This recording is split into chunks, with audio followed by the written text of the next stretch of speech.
લેખનના સાધનોની છત હોય ત્યાં. હવે આટલા બધા આપણે ત્યાં સાધનો છે, પણ આપણે ઇતિહાસ સારા ઇતિહાસકારો આપણે ત્યાં પેદા નથી થયા. 2-4 નામોને બાદ કરી, હરિપ્રસાદ શાસ્ત્રી છે, મકરંદ મહેતા છે, આ બધું એમ.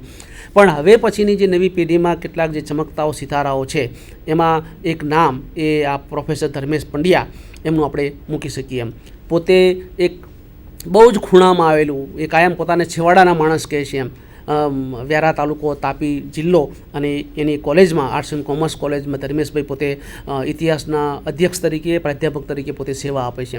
અને સતત વ્યસ્ત રહે છે, કંઈક ને કંઈક કામ કરતા રહે છે. દર વર્ષે એમના ખાતામાં 2-4 લેખો હોય, 2-3 વર્ષે એકાદો પ્રોજેક્ટ કરે, અને એ રીતે સતત પોતે ઇતિહાસ સાથે પોતાનો જે નાતો છે એ જાળવી રાખે છે. ધર્મેશભાઈનો આમ બીજો જો પરિચય આપું તો આવી એક નાનકડી કોલેજમાં એ પોતે ભણાવતા હોવા છતાં એ જરૂરી નથી કે તમારે ઇતિહાસના વિદ્વાન થવા માટે અમદાવાદ કે બરોડાની કોલેજમાં જ તમારે ભણાવવું જોઈએ.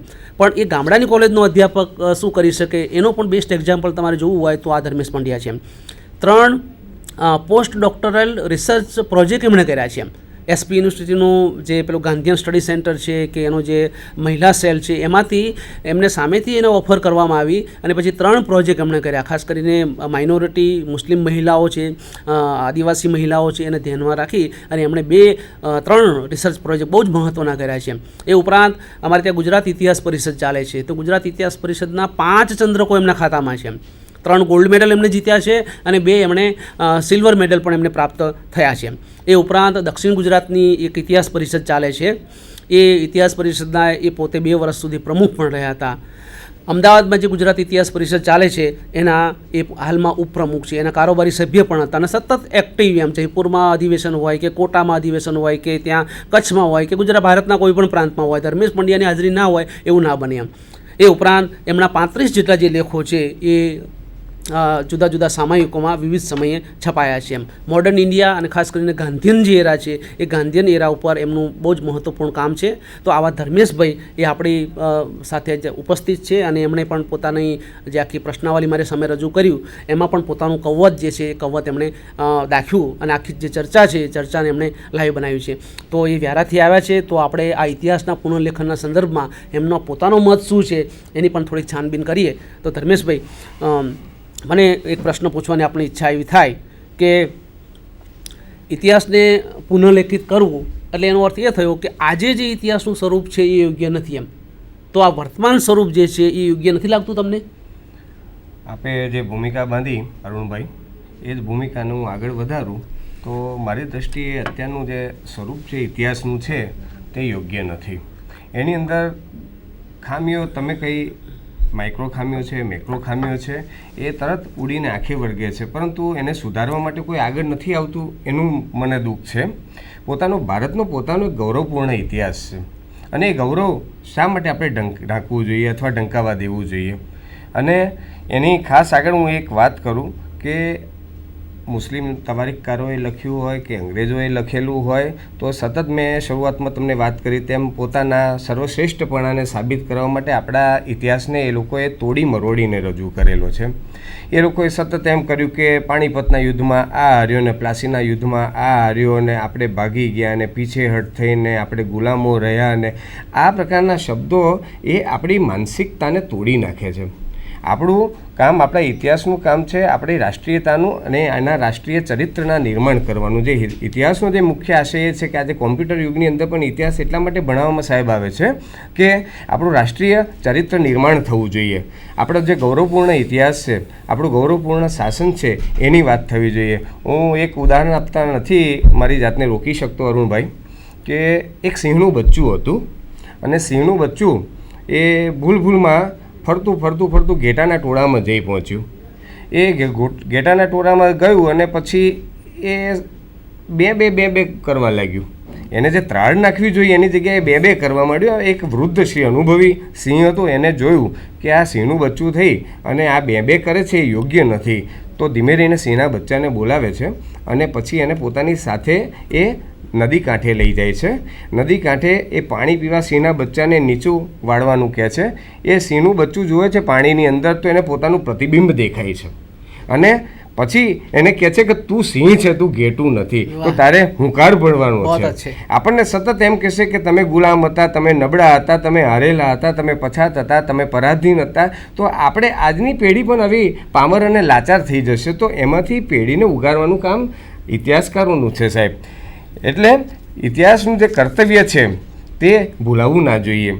અને એ સાથે આપણે ઘણી જગ્યાએ મને તો એમ લાગે છે કે આમ તો ઇતિ વત્તા હ વત્તા આસ આમ જ હતું, એની જગ્યાએ જે કંઈ ઇતિહાસ અત્યાર સુધી લખાયો એમ ઇતિહાસકારો એવું કીધું છે કે અમે કહીએ તેમ જ હતું સાહેબ, અમે કહીએ તેમ જ હતું. એટલે એમાંથી આમ જ હતું ત્યાં સુધીની આપણી આ યાત્રા એટલે ઇતિહાસનું પુનર્લેખન. આપણે ઘણી જગ્યાએ તમે કાળ વિભાજનની વાત કરી, પ્રાચીન, મધ્યકાલીન અને અર્વાચીનની, તો એ કાળ વિભાજન હજુ હું થોડુંક માઇક્રો વિભાજનમાં જાઉં તો અરબ વંશ, પઠાણ વંશ, ગુલામ વંશ, લોધી વંશ, મુગલ વંશ, બ્રિટિશ યુગ, આવા બધા આપણે એના પેટા વિભાગો પાડેલા છે. પણ શું આપણે એવા વિભાગો ન પાડી શકીએ કે પૌરાણિક યુગ, ચક્રવર્તી યુગ, મૌર્ય અને ગુપ્ત યુગ, ચૌહાણ યુગ, મરાઠા યુગ, સ્વાધીનતા સંગ્રામનો યુગ, ક્રાંતિકારી યુગ, લોક સંઘર્ષ યુગ અને સ્વાતંત્ર્યોત્તર યુગ? આપણે આપણું પોતાના ફરમાની અંદર ઇતિહાસને બેસાડવાનો છે. વિન્સેન્ટ સ્મિથ શું કહી ગયો, આર્નોલ્ડ ટોયમ્બી શું કહી ગયો, રનકે શું કહી ગયો, એની સાથે આપણે બંધાવવાની જરૂર નથી. આપણું પોતાનું અલગ એક વિઝન હોવું જોઈએ અને એ વિઝનથી લખાવવું જોઈએ. હા, તો પછી હવે ધર્મેશભાઈ એક બીજો ત્વરિત અને બીજો પ્રશ્ન એ આવે છે કે ભારતનો ઇતિહાસ કેવો હોવો જોઈએ? તમને સ્વરૂપ વ્યાજબી લાગતું નથી આજનું ભારતના ઇતિહાસનું, એમ તો એ કેવું હોવું જોઈએ? ભારતીય ઇતિહાસનું સ્વરૂપ મેં હમણાં જ કહ્યું સાહેબ એ પ્રમાણે એ આપણું સ્વમાન વધારનારું, આપણું ગૌરવ વધારનારું હોવું જોઈએ. એને ભૂલે ચૂકે એમ કહેવાની જરૂર નથી કે આ રાષ્ટ્રવાદી ઇતિહાસ લેખન છે. એને આપણે ફરી કેસરી બીબામાં ઢાળવા માગતા નથી, પરંતુ જે છે તે સાહેબ લખાવવું જોઈએ અને એની અંદર આવશ્યક સુધારા થવા જોઈએ. આપણે કોઈ અતિભાવથી કે આપણા ચડિયાતાપણાને બતાવવાની પણ જરૂર નથી, પણ જે હોવું જોઈએ તે લખાવવું જોઈએ. હું એ મતનો છું. ઘણી જગ્યાએ એવું બનતું હોય છે કે સામાન્ય રીતે લખનાર બહુ કાળજી રાખતો હોય, એને છાપનાર બહુ કાળજી રાખતો હોય, છતાં પણ ભૂલ થતી હોય, તો એને પણ આપણે સુધારવાની તાત્કાલિક જરૂરિયાત છે. તો જેથી કરીને ખોટો મેસેજ વિદ્યાર્થીઓ સુધી ન પહોંચે, કારણ કે વિદ્યાર્થીઓ એ આવનારા સમાજના, આપણા ભારતના નાગરિકો છે. એમના હાથમાં આ દેશનું ભાવિ છે અને ઇતિહાસ એમના હાથમાં સુરક્ષિત હશે, એમની ઇતિહાસ વિશેની સમજ સાચી હશે તો કદાચ આ દેશનું ભવિષ્ય વધારે સલામત રહેશે એવું અરુણભાઈ માનું છું. એટલે આ પ્રશ્ન થોડોક આમ દાખલા અને દલીલો સાથે આપ સમજાવો તો થોડુંક વધારે સારું રહેશે, કારણ કે તમે વર્તમાન જે સ્વરૂપ છે એ માફક નથી આવતું એમ. તો એ જે સ્વરૂપ છે એને કેવું સ્વરૂપ આપણે આપવું જોઈએ, શા માટે આપવું જોઈએ અને કેવી રીતે આપી શકાય એમ? એટલે થોડો દાખલા સાથે આ બાબત આપણા વિદ્યાર્થી સુધી પહોંચે ધર્મેશભાઈ, તો મને એમ લાગે છે કે વધારે આખો કાર્યક્રમ આપણે સાર્થક કરી શકીશું. આમાં એવું છે કે આપણે ભારતના ઇતિહાસની અંદર આપણે હિન્દુવાદી માણસ ધરાવતા હોઈએ તો ઔરંગઝેબને નિરૂપવાની અંદર અરુણભાઈ આપણે હંમેશા ઔરંગઝેબને અન્યાય કર્યો છે. મારું તો એવું માનવું છે કે અકબર કરતાં ઔરંગઝેબ મહાન હતો, કે એક શાસક કેવો હોવો જોઈએ એને ન્યાય તોડવાની અંદર ઔરંગઝેબને આપણે અન્યાય કર્યો છે એવું મને લાગે છે.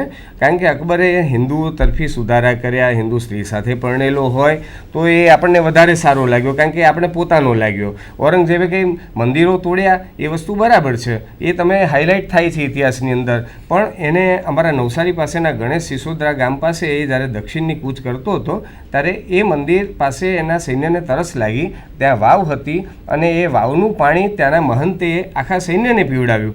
તો એ ખુશ થઈ ગયો કે આવા ઉજ્જડ અને વેરાણ પ્રદેશમાં આટલા મીઠા પાણીનો ઝરો ક્યાં છે, વાવ ક્યાં છે. ગયો, એને જોયું તો મંદિર છે, તો એ મંદિરના જીર્ણોદ્ધાર માટે અને એને વાવને રિપેર કરવા માટે એને સામે ચાલીને એને દાન આપેલું છે. એનું દાન શાસનનું એનું કાગળ પણ આજની તારીખમાં એ મંદિરમાં સુરક્ષિત છે. તો એને હિન્દુ મંદિરોને દાન આપેલા છે, હિન્દુઓની મદદ પણ કરેલી છે. તો શા માટે આપણે ઇતિહાસ નથી લખતા?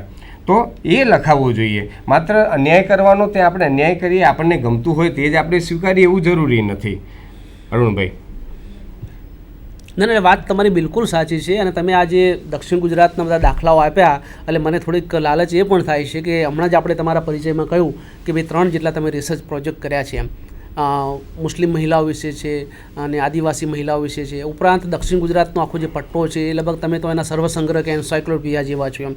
તો એ બધી બાબતો તમને એમ લાગતી હોય કે આ બધી જે ઘટનાઓ છે એ પ્રાદેશિક કક્ષાની નહીં પણ રાષ્ટ્રીય કક્ષાની ઘટના છે અને એ બધી બાબતો આવી જોઈએ. તો એના વિશે કંઈક પ્રકાશ પાડો કે આ બાબતો પણ ઇતિહાસમાં હોવી જોઈએ. હા, મુખ્યત્વે એવું છે ને અરુણભાઈ કે આધુનિક ભારતના ઇતિહાસમાં એટલે કે સ્વાતંત્ર્ય સંગ્રામના ઇતિહાસની અંદર આપે જે હમણાં કીધું કે શહેરના લોકોને ભદ્રવર્ગના લોકોની જ આપણે વાતો કરતા હોઈએ છીએ. પાયાના માણસે જે ભૂમિકા ભજવેલી છે એના વિશે કંઈ લખાતું નથી. હમણાં એકાદ મહિના પહેલાં એક આદિવાસી સ્વાતંત્ર્ય સેનાની બેન દશરીબેન હમણાં એક્સપાયર થઈ ગયા અને એમને યરવડા જેલની અંદર કસ્તુરબાને લખતા વાંચતા શીખવાડ્યું. હવે આ વિગત કોઈ જગ્યાએ આપણા ઇતિહાસમાં નથી. બરાબર. હવે ત્યાં બારડોલી સત્યાગ્રહ થયો ત્યારે એ વખતે એક ઇબ્રાહિમ મલેક કરીને અને એમના માતુશ્રીએ એમ કીધું કે એમના માતુશ્રીને બધી બહેનો ભેગી થઈ, કસ્તુરબા હતા, એ વખતે મીઠુબેન પીટીટ હતા, મણિબેન પટેલ ખુદ હાજર હતા, અને એમ કીધું કે તમારો આ દીકરો આ બધું કામ કરે છે ને જેલમાં જશે તો શું? તો કહે છે કે મારો દીકરો ક્યાં ધાડ પાડવા જાય છે, ક્યાં કોઈનું ખૂન કરવા જવાનું છે, તો એ દીકરો જેલમાં જશે તો મને આનંદ થશે. તો આ વાત ઇતિહાસમાં નથી કે આપણે બારડોલી સત્યાગ્રહ સરદારને ઓળખીએ છીએ, પાયાના મોટા મોટા અગ્રગણ્ય ખેડૂતો હતા એના નામને ઓળખીએ છીએ, પણ ઇબ્રાહિમ મલેકના એમના જે મધર છે એમને આપણે ઓળખતા નથી. સરદારને હુલામણું નામ આપનાર બેનને આપણે ઓળખતા નથી. એને ભોગ આપનાર જે લોકોએ એ મહેસૂલ ભર્યું નથી, એ લોકોની જમીન ખાલસા થઈ, એમની સ્ત્રીઓને ઘરમાંથી ખેંચીને ચોટલા વડે ખેંચીને એને પછાડેલી છે, એ લોકોએ ભોગ આપ્યો છે, એના વિશે કોઈ લખનાર નથી. બારડોલી સત્યાગ્રહ વખતે જે હિજરત થઈ ત્યારે ઘાટાના પેલા ભગત પરિવારે આખા ગામોને અમરસિંહ ગામિતે આખા ગામોને પોતાના ઘરે સાચવ્યા છે, એ લોકોને જમાડેલા છે મહિનાઓ સુધી. ઇતિહાસ નથી ઇતિહાસમાં. આજે આદિવાસીની વાત કરો છો ને ત્યારે હું મારી જાતને રોકી શકતો નથી, કારણ કે તમારું જે કાર્યક્ષેત્ર છે મારું પણ પોતાનું કાર્યક્ષેત્ર છે. આપણે ત્યાં આપણે જલિયાનવાલા બાગને યાદ કરીએ છીએ. બરાબર છે. 13મી એપ્રિલ 1919ના રોજ જે ઘટના બની અને લગભગ અંદાજે 379 જેટલા લોકો એમાં મૃત્યુ પામ્યા હતા. પણ હવે વસ્તુ એ છે કે આપણે ગુજરાત, રાજસ્થાન અને મધ્યપ્રદેશની સરહદ ઉપર 17મી નવેમ્બર 1913ના રોજ જે ઘટના બની અને એમાં લગભગ 1500 જેટલા આદિવાસીઓ પોતે શહીદ થઈ ગયા તો એ આદિવાસીઓની આખી વાત છે એ વાત આપણા ઇતિહાસમાં ક્યાંય આવતી જ નથી. એ જ રીતે હમણાં હું તમને બીજો દાખલો આપું કે પંચમહાલ જિલ્લાનો જાંબુઘોડા તાલુકો અને જાંબુઘોડા તાલુકાના 2 નાનકડા ગામો વડેક અને દાંડિયાપુરા, એ બંને ગામોના જે નાયક આદિવાસીઓ છે, નાયક આદિવાસીઓ લગભગ 30 વર્ષ સુધી અંગ્રેજો અને દેશી રજવાડાઓની સામે એમણે સ્વતંત્રતા માટેનો આખો એક જંગ ખેલ્યો હતો. તમે પણ કદાચ એના વિશે જાણતા હશો. છેક 1838માં એમણે મુવમેન્ટ શરૂ કરી તો છેક 1868 સુધી અને 1857નો જે આખો સંગ્રામ છે, સંગ્રામમાં પણ એ લોકોએ ત્યાં લીડ લીધી, દાહોદથી લઈ અને છેક બોડેલી સુધીનો જે વિસ્તાર છે એમાં ક્રાંતિકારીઓને આશ્રય આપવાની વાત હોય કે ક્રાંતિકારીઓની સાથે સહકાર આપવાની વાત હોય તો આ આદિવાસીઓ તેની સાથે હતા. પણ મહત્ત્વની જે ઘટના છે ધર્મેશભાઈ, આ દર્શકોને હું બતાવવા માગું છું કે આપણે પેલું યાદ કરીએ છીએ, બિરસા મુંડાની યાદ કરીએ છીએ, જલિયાનવાલા બાગને યાદ કરીએ છીએ, ચોક્કસ એને યાદ કરવું જોઈએ, બધું સન્માનને પાત્ર છે. પણ તમારા લોકલ લેવલ ઉપર જે ઘટનાઓ બની છે એને કેમ ભૂલી શકાય? અને એ લોકલ લેવલની જે ઘટનાઓ છે એ આપણા અભ્યાસક્રમમાં નહીં આવી જોઈએ. અને એ ઘટનાઓ જો અભ્યાસક્રમમાં આવે તો તમને એમ લાગે કે આ ઇતિહાસ જે છે હું વાંચી રહ્યો છું કે હું ભણી રહ્યો છું, એ પારકો ઇતિહાસ નથી, આ મારો પોતાનો ઇતિહાસ છે. એ જાંબુઘોડાના ઇતિહાસમાં હું તમને કહું ધર્મેશભાઈ, સરકારી જે દસ્તાવેજો એમ કહે છે કે આ નાયક આદિવાસીઓ પછાત હતા, બિલકુલ પછાત હતા, આજે પણ પછાત છે પણ એમણે 15 દિવસ સુધી એ આખું શાસન, બ્રિટિશ શાસન નાબૂદ કરી દીધું હતું હવે આ બધી જે વાતો છે એ આપણા ઇતિહાસના પહેલાંમાં ક્યાંય આવતી નથી તો આ તમે જે વાત કરી એટલે પછી હું થોડીક હિંમત કરું છું કે આવી ઘણી બધી જે ઘટનાઓ છે, તમે માનગઢની વાત હોય, આની વાત હોય, તમે અમરસિંહ ગામિતની, દશરીબેન ચૌધરીની વાત કરી કે પછી બીજી જે હિડન અને સુસુપ્ત જ બધી જે ઘટનાઓ છે, હમણાં આપણે તળાવિયા વિશેની વાત કરી રસ્તામાં આવતા, તો આ બધી જે બાબતો છે એ બાબતો આ ઇતિહાસમાં આપણે આવવી જોઈએ. અરુણભાઈ, હું તો એ પણ સૂચન કરવા માગું છું કે આપણે તમે જે વાત કરી કે ભાઈ દલિતો ઇતિહાસ લખાવવો જોઈએ, કચડાયેલોનો ઇતિહાસ લખાવવો જોઈએ, તો એક બાજુ તમે હમણાં જ કીધું કે એક વંચિત છે અને એક સંચિત છે, તો દરેક વ્યક્તિ પોતાના અધિકારોને મેળવવા માટે આ બધા પ્રયત્નો કરતો હોય છે. તો મને હમણાં જ આપણા વાત ઉપરથી એ વિચાર આવે છે કે દલિતોએ મંદિર પ્રવેશ માટે પ્રયત્ન કર્યો કે હોટલ પ્રવેશ માટે એ લોકોએ આંદોલન કર્યું, એના નેતાઓ કોણ હતા, એ આ બધું લખીશું. પણ બીજી બાજુએ પોતાના અધિકારોને જાળવી રાખવા માટે હમણાં ડાકોરના રણછોડજીના મંદિરમાં મંદિર પ્રવેશ સત્યાગ્રહની આપે જે વાત કરી સાહેબ રસ્તામાં, તો એની અંદર દલિતોનો પ્રવેશ થયો, એ સત્યાગ્રહ થયો, એ લખાવવું જોઈએ. પણ એને રોકવા માટે જે ત્યાંના જે સવર્ણો જે હતા, જે રૂઢિચુસ્ત લોકો હતા, એ લોકો એમ કીધું કે ભાઈ અમે અમારા લાશ ઉપરથી અંદર તમારે મંદિરમાં દલિતોને લઈ જવા પડશે. તો એ સુનાર કોણ હતા, એનો વિરોધ કરનાર કોણ હતા, એનો પણ સાહેબ ઇતિહાસ લખાવવો જોઈએ. બરાબર છે. એટલે ઘણી બધા આયામોથી આપણે ઇતિહાસનું પુનર્લેખન કરી શકીએ. અને અત્યારે જે કે ઇતિહાસ એ સતત વહેતી પ્રક્રિયા છે, નિરંતર ચાલતી પ્રક્રિયા છે. અને કહેવાય છે કે બંધિયાર પાણી ગંધાઈ ઉઠે અને સતત વહેતું હોય તે જ પવિત્ર અને શુદ્ધ રહે, પીવા લાયક રહે. તો સતત આ ઇતિહાસ લખાતો રહેવો જોઈએ. નવી અને સાચી બાબતો અંદર ઉમેરાતી જોવી જોઈએ. જે ખોટી બાબત છે તે દૂર થવી જોઈએ. એ પ્રિન્ટિંગની મિસ્ટેક હોય, છાપકામની મિસ્ટેક હોય, એ કોઈ પણ પ્રકારની ત્રુટિ હોય, એ ત્રુટિને દૂર કરીને આપણે એક શુદ્ધ સ્વરૂપ આપીશું તો ઇતિહાસનું જે કર્તવ્ય છે, સત્યમ શિવમ સુંદરમ સાહેબ, ઈશ્વર સાથે આપણે બહુ સરસ વાત કરી, આપણે તુલના કરીએ છીએ તે સાર્થક થશે એવું હું ચોક્કસપણે માનું છું. કારણ કે આમાં વસ્તુ શું છે, મૂળ તો સમયનો અભાવ છે અને આ મુદ્દો આખો એવો છે ઇતિહાસનું પુનઃલેખન.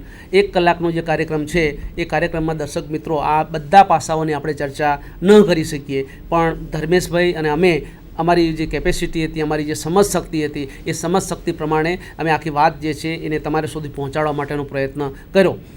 પણ હવે પછી પણ આવા જ કાર્યક્રમો થાય ત્યારે આ જે ચર્ચા છે એ થોડીક બીજા મિત્રો દ્વારા પણ આગળ વધે અને પોતાના જે અનુભવો, પોતાનું જે રિસર્ચ છે એ આ બાબતે શું કહે છે, તો આખી જે વાત છે એ ગુજરાતના ક્લાસરૂમો સુધી પહોંચે, ગુજરાતના વિદ્યાર્થીઓ અને ગુજરાતના અધ્યાપકો સુધી પહોંચે. એમ ધર્મેશભાઈ, આપ છે ત્યાં વ્યારાથી આવ્યા, એમ લગભગ 12 કલાકની જર્ની છે ત્યાંથી અહીં આવવા માટેની, અને બીજી 12 કલાકની જર્ની જવાની જર્ની થશે. અને માત્ર વિદ્યાર્થીઓનું હિત છે, વિદ્યાર્થી સુધી પોતાની વાત પહોંચાડવા માટે, એક સારી વાત પહોંચાડવા માટે આપ આવ્યા છો. એટલે આ બાયસેક જે સ્ટુડિયો છે સંધાન વતી હું આપનો ખાસ આભાર માનું છું. હું તો પોતે પાર્ટ ઓફ સંધાન. આપનો પણ આભાર. એ રીતે ફરીથી આપણે આવા જ કાર્યક્રમમાં આપણે મળતા રહીશું અને દર્શકોની રજા લઈએ. નમસ્કાર. નમસ્કાર.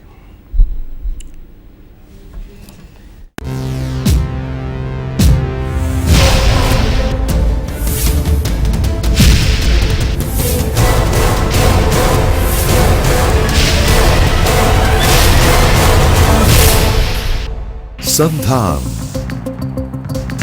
All Gujarat integrated classroom. સેટેલાઇટના માધ્યમથી જોડતી કડી એટલે સંધાન.